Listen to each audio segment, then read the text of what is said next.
Mayor, ano naman po yung trabaho ng inyong mga magulang? Yung father ko po retired na po. And yung nanay ninyo? Hindi ko po nakasama po yung nanay ko pong lumaki po. Noon, ano po yung trabaho ng inyong ama? Negosyante po, Your Honor. Negosyante sa hog racing din or sa pogo or sa iba pa? Hog racing po. Hindi po kami involved in any pogo operation po, Your Honor. Matagal na po ba kayong may kaya mula sa panahon ng ama ninyo? Opo. Or self-made po kayo, ma'am? May konting kaya po yung magulang po at nagsikap din po ako, Your Honor. Saan po galing yung sinasabi niyong konting kaya? At bukod sa hog racing, bago nun, at bago ng Baofu, saan po kayo nagsikap? Ah, Your Honor, nagtatrabaho po ako sa farm. Nag-aalaga po ako ng baboy. Nagpapalaki po ako, nagpapakain. Nagpapapanganak po ako ng baboy po. Sa farming po talaga kami, Your Honor.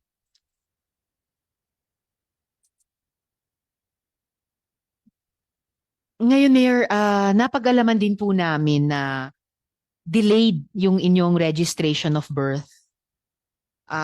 Ilang taon na po kayo nung na-register yung inyong birth? Your Honor, hindi ko pa lang po siya masyado maalala po ngayon. Okay lang, check ko po. Oo, Po, please, pasensya na po. inform us during the hearing. At Opo. bakit po delay yung pag-register ng birth nyo?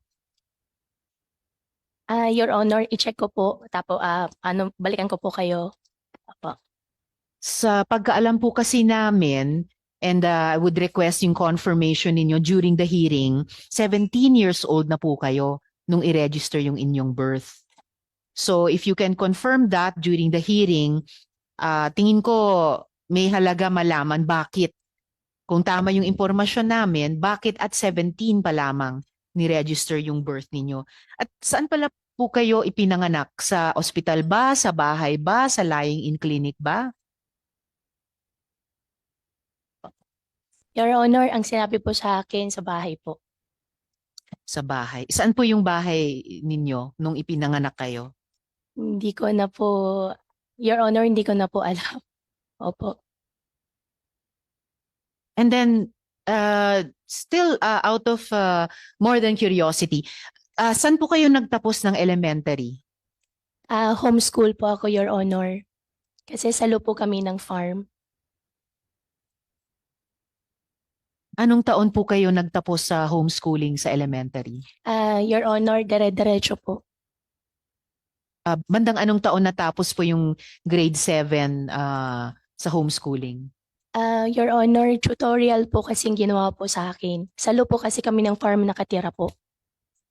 Actually, Mayor, familiar po ako sa homeschooling dahil yung isang anak ko rin, yung huling 2 taon niya sa high school, Opo.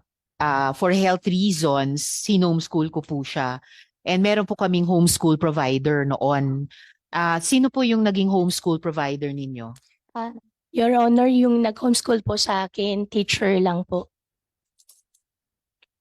Pati po yung mga homeschool teachers, kailangan license sila or meron pa rin silang homeschool provider. And in fact, by the definition of homeschooling, ang magulang ang nag-homeschool. So teacher nyo po ba o yung ama ninyo ang nag-homeschool sa inyo? Meron din po akong teacher po, Your Honor. So saang homeschool provider naka-connect yung teacher ninyo? Your Honor, hindi ko na po maalala po yung pangalan po. Ang maalala ko lang po yung pangalan po ng teacher ko po.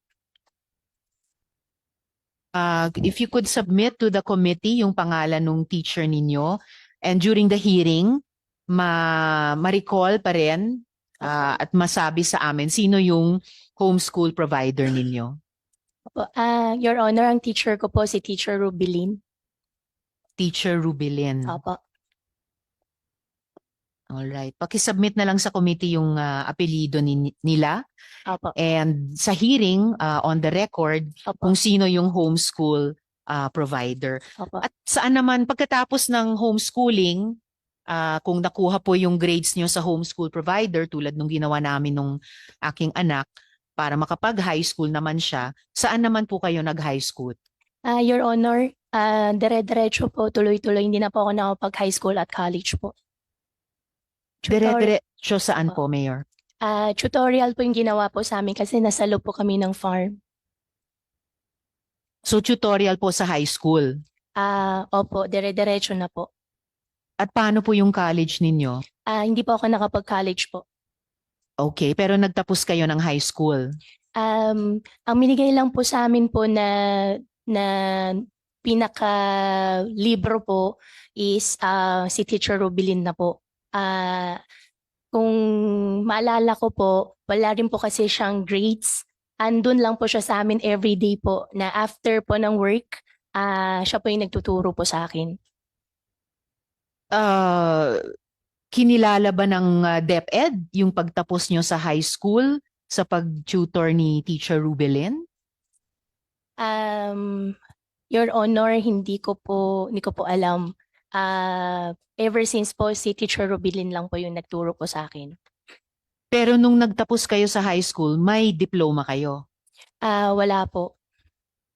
Or ano pong dokumento na hawak ninyo bilang katibayan ninyo na like any learner na may karapatan na may kung hindi diploma, dokumentong formal na nagsasabing na comply po ninyo na earn nyo yung competencies sa high school?